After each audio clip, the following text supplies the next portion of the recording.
अस्सलाम वालेकुम नाज़रीन, मैं हूं उमर खान यासर। आप देख रहे हैं फोकस मीडिया। दुनिया भर का सबसे बड़ा दीनी तालीमी बोर्ड वफाकुल मदारिस अरबिया पाकिस्तान, जिसके ज़रिए इंतज़ाम इस साल माशाल्लाह तकरीबन 6 लाख के करीब तलबा और तालिबात इम्तिहान दे रहे हैं। 3200 इम्तिहानी मराकज़ में 19,000 असातिज़ा मुअल्लिमात उन पर निगरान हैं। मौलाना अब्दुल कुद्दूस महमदी साहब वफाकुल मदारिस के मरकज़ी तर्जुमान हमारे साथ मौजूद हैं। जामिया खालिद बिन वलीद के अंदर सेंटर बनाया गया है इस्लामाबाद का एक, जहाँ पे तकरीबन 200 के करीब तलबा जो है वफाकुल मदारिस का इम्तिहान दे रहे हैं। मौलाना बहुत शुक्रिया वक्त देने के लिए।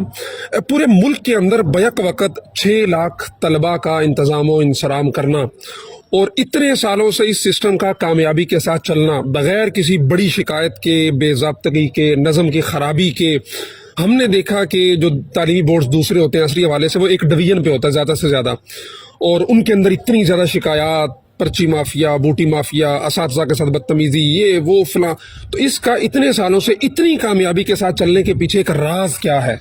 बिस्मिल्लाहिर्रहमानिर्रहीम। बिलाशुबा ये हमारे लिए भी बहुत हैरान कुन बात है कि इतना बड़ा नेटवर्क, इतनी बड़ी तादाद, और सबसे बड़ी बात यह कि बैक वक्त कराची से लेकर गिलगित बल्तिस्तान तक, आज़ाद कश्मीर से लेकर बलोचिस्तान तक, सब जगहों पर एक ही वक्त इम्तिहान हो रहा है। मौसमी हालात हैं, बर्फ़बारी है, मुश्किलात हैं, ये सब कुछ है।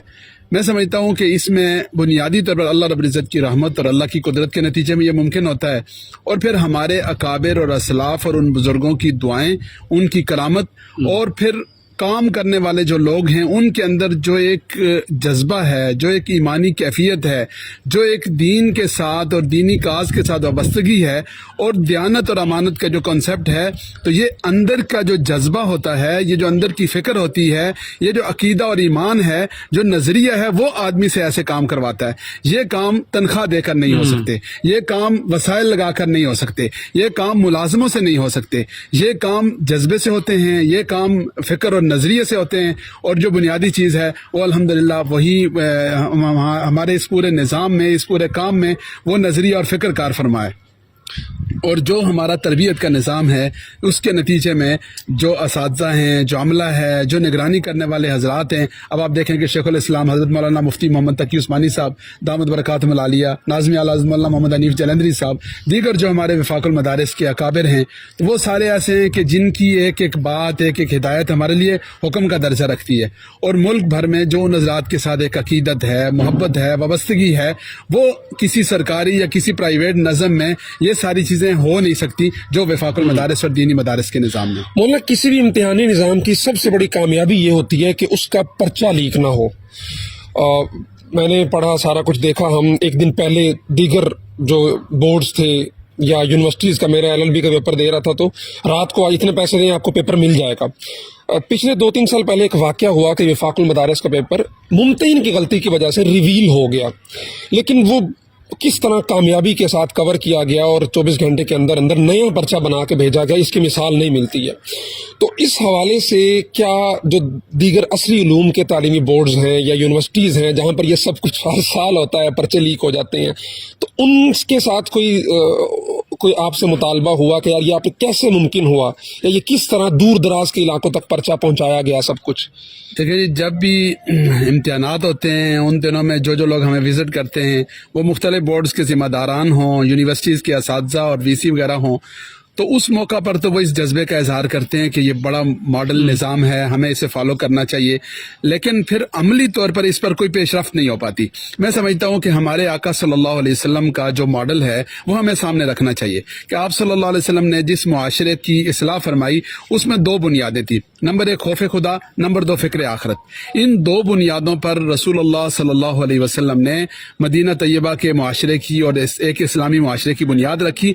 और आज के दौर में भी अगर कोई निज़ाम हमने ठीक करना है तो उसकी ये 2 बुनियादें चाहिए। नंबर 1 खौफ खुदा, नंबर 2 फ़िक्र आखिरत। जब तक ये बुनियादें नहीं होंगी और कोई तरीका नहीं है कि हम इस निज़ाम की इस्लाह कर सकें, तो हमें अपना तरबियती निज़ाम, हमें अपना रूहानी निज़ाम, हमें अपना फ़िक्री निज़ाम, उसको मुस्तहकम करना होगा। और उसके लिए ये ज़रूरी है کہ علماء کرام, مذہبی رہنما, دینی دعوت دینے والے جو حضرات ہیں وہ, اور اسی طرح جو ہمارے عصری تعلیمی ادارے. دیکھیں تعلیمی ادارے تو ایک مشترکہ چیز ہے, یہ نہیں ہے کہ یہ اسکول ہے یا کالج ہے. ہماری نسل تعلیمی اداروں سے پروان چڑھ رہی ہے. اگر تعلیمی اداروں میں ہم دیانت کا کلچر, ہم ایمان کی بات, ہم خوف خدا, ہم فکر آخرت, اگر ان چیزوں کی بنیادیں نہیں ڈالیں گے تو آج ملک میں جتنا بگاڑ ہے, جتنی خرابی ہے وہ آپ کے سامنے ہے. یہ خرابیاں اور بڑھتی جائیں گی. تو ہمیں ان جڑوں کو, ان بنیادوں کو اور ان گراس روٹ لیول پر جا کر ان چیزوں کو سیدھا کرنے کی کوشش کرنی ہوگی اور سنجیدہ ہونا ہوگا. یہ بھی ہے کہ بس اوقات امتحان میں یا کسی موقع پر یہ بات چلی تو اس پر اس آمادگی اور جذبے کا اظہار تو کیا گیا, لیکن عملی طور پر نہیں ہوتا. اس کی وجہ یہ ہے کہ سنجیدگی نہیں کرتی. اچھا مولانا, یہ جو 6 لاکھ کی تعداد بتائی جا رہی ہے وفاق المدارس کے تحت امتحان دے رہی ہے, یہ صرف پاکستان میں ہے یا وفاق المدارس پاکستان سے باہر بھی امتحانی نظم جو ہے وہ قائم کرتا ہے؟ جی الحمدللہ, وفاق المدارس کا جو نظم ہے وہ پاکستان سے باہر بھی ہے, اور یہ جو تعداد ہے یہ مجموعی طور پر جو ہمارے ریکارڈ میں ہے. لیکن اس سے مراد یہ نہیں ہے کہ صرف وفاق المدارس کے مدارس میں کل طلباء کی تعداد یہ ہے. اس لیے کہ ہر سال بورڈ کا امتحان نہیں ہوتا. پھر جو بچے حفظ کر رہے ہیں ان میں سے بھی صرف ان بچوں کا حفظ کا امتحان ہوتا ہے جن کا حفظ مکمل ہو چکا. تو جو مجموعی طور پر ایک بڑی تعداد ہے طلباء اور طالبات کی, وہ اس میں شامل نہیں ہے. یہ وہ بچے ہیں, یہ وہ بچیاں ہیں کہ جو بورڈ کا امتحان دے رہے ہیں. یہ صرف ان کی تعداد ہے. جو مجموعی تعداد ہے وہ 25 لاکھ سے بھی زائد ہے. کتنے ممالک کے اندر پاکستان کے علاوہ وفاق المدارس کے تحت مدارس رجسٹرڈ ہیں؟ جی الحمدللہ کئی ممالک میں ہیں, اور جو مطالبہ ہے یا جو کوشش ہے وہ تو شاید دنیا بھر کے اکثر ممالک سے ہو, لیکن چونکہ ہر جگہ پر انتظامی طور پر یا اس احتیاط کے ساتھ, اس دیانت کے ساتھ یا اس معیار کے ساتھ ممکن نہیں ہوتا, تو اس لیے ہمارے حضرات کی طرف سے جہاں پر پوری طرح سے تسلی نہ ہو سکے یا پوری طرح سے ایک نظام نہ بن سکے تو اس کی حوصلہ افزائی بھی نہیں کی جاتی. اور وہاں پر یہ نہیں ہوتا کہ صرف نمبرنگ کے لیے یا ٹوٹل پورا کرنے کے لیے ہر ایک سے کہہ دیا جائے کہ جی ٹھیک ہے آپ کا اعلاق ہو گیا, ٹھیک ہے ہم امتحان کروا دیں گے. ایسا نہیں ہے. جہاں پوری طرح سے تسلی ہو, اطمینان ہو, ہم ایک معیار دے سکیں, اور وہی سسٹم جیسا پاکستان کے اندر داخلی طور پر ہے وہ جہاں جہاں پر مرتب ہو سکے وہاں کے مدارس کے الحاق قبول کیا جاتا ہے. باقی ممالک کے جو مدارس ہیں ان کا الحاق بھی قبول نہیں کیا جاتا. بہت شکریہ مولانا تفصیلات